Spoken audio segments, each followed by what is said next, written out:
I don't know if you really listened to the gospel or not, but if you did, then you can tell me. The gospel said there were how many magi? They didn't say. Aha. You read there, it just says magi came from the east. It doesn't say 3. Okay, traditionally, we have identified 3 because there are 3 gifts that are listed. But in some of the Eastern churches, they allow for as many as 12 magi.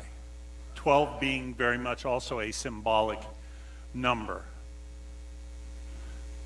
Can you imagine what this would look like if we had 12 magi and their camels up here? Good Lord.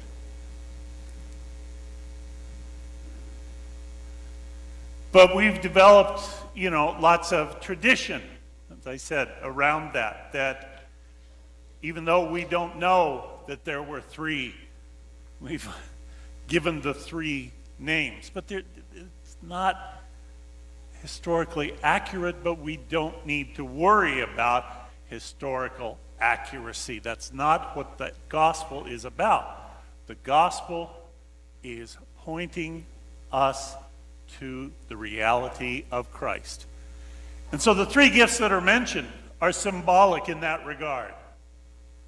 The gift of gold, acknowledging that this is the King. Frankincense, acknowledging that this child is God. And myrrh, anticipating this child's death. But again, those are symbolic gifts meant to give the message. If we had 12 magi, the list of gifts might have been a bit longer, a bit more practical. Gold, frankincense, and myrrh. It just kind of has a rhythm to it. It just kind of trips off the tongue very nicely. 2 of them have just 1 syllable, and 1 situated in the middle has 3. But if we were to tell the story and they brought to him gifts of gold, frankincense, and myrrh, disposable diapers, a bassinet, a baby monitor. It doesn't flow quite as well. So I guess that's why we're going to go with the 3, and we're not going to go running out to buy any more figures or anything like that. But for however many magi there were, we hear the story today, and that's it.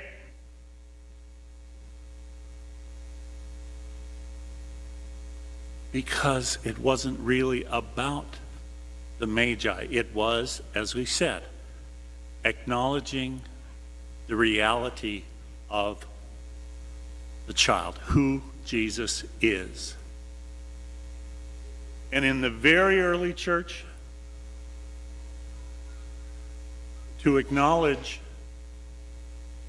that Jesus, though he was a Jew, did not come just for the Jews.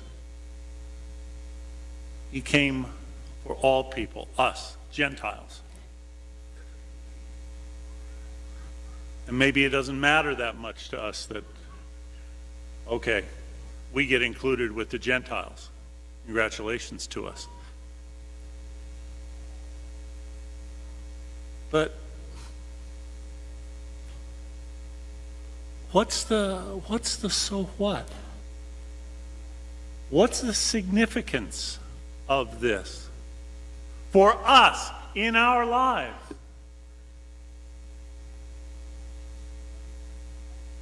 Well, stop and think for a minute. The Magi They came, they honored Christ, they left their gifts, and they left. And nowhere in the Gospels do we hear anything more about them.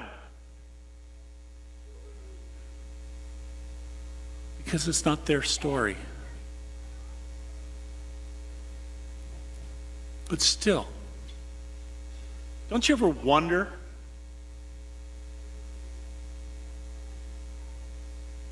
the Magi, the astrologers, after they experienced all of this wonder, what kind of an effect did it have on them? Was it life-changing? Geez, you would kind of think. Or did they just go back east once again and pick up their lives and worry about things that Eastern astrologers worried about? What difference did it make? Well,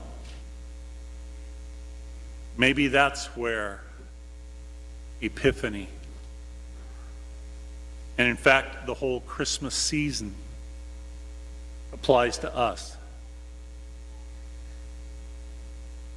To be faced with the question, what difference does it make?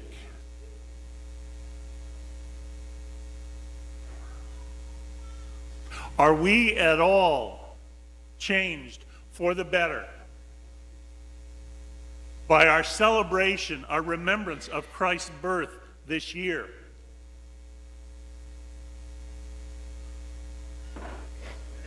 And maybe it's fortunate that New Year's Day comes right around this time as well, because then we can make our New Year's resolutions and stick to those for a few days and then just blow them off. But we end up just picking up right where we left off. How has this mattered? How can it matter? I'd like to offer you a story that maybe can guide us, remind us in the year. There are two different versions, at least two different versions of this story that I found, and I'm just going to go with one of them. Once upon a time, there lived in Bethlehem a woman named Babushka. She kept the cleanest and neatest house in town and was also the best cook. She heard rumors of 3 kings coming across the desert, but paid no attention to them because she had so much work to do. Then she heard the sound of drums and pipes and a cavalcade of riders. She looked out the window, and there were 3 richly dressed kings coming toward her house. They told her that they had come to honor the little prince who had been born in Bethlehem, and they needed food and lodging. Babushka cooked a wonderful meal for them, remade all the beds, and wore herself out. The next morning, the kings begged her to come with them so she too might see the little prince. Babushka said she would follow after them as soon as she finished the dishes. She cleaned the house again and then took out of a cabinet the toys of her own little prince who had died so very long ago. She had no more need of them and would give them to the new little prince. She put them in a basket and sat down for a moment's rest before she followed the wise men. Hours later, she woke up, grabbed the basket, and rushed into town. The kings were gone, And so was the little prince and his parents. Ever after, it is said, Babushka has followed them. Whenever she finds a newborn babe, she looks to see if he is the little prince. Even if he, or in our days, she too, is not there, Babushka leaves a toy for the child. I think she probably found the prince early on, but we should still learn from her lesson. We should never let the important interfere with the essential.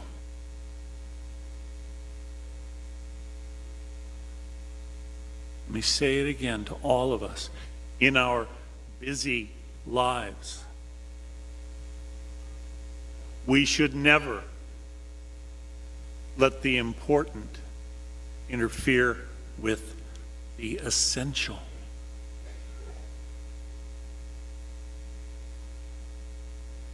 So much of what we have to do, oh, this is important. Oh, I've got to get this done. Oh, this is important. Maybe it is. But is it as essential as the real meaningful things in our lives? Our kids, our spouses, our God, and our prayer time?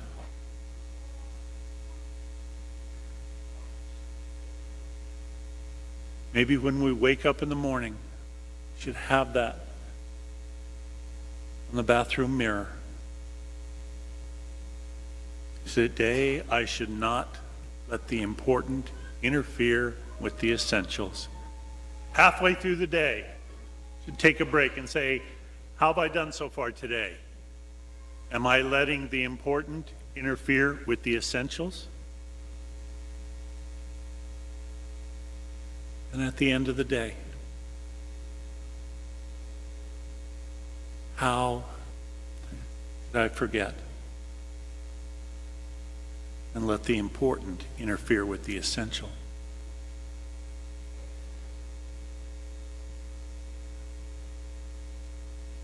We remember to ask that question 3 times a day.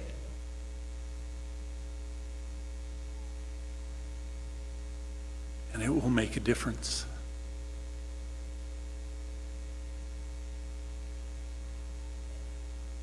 We remember to consider that thought 3 times a day. And we've got our 3 treasures. Not gold, frankincense, and myrrh. The gift of ourselves. The gift of our lives and our love, and through us, the gift of God, who gave us his Son.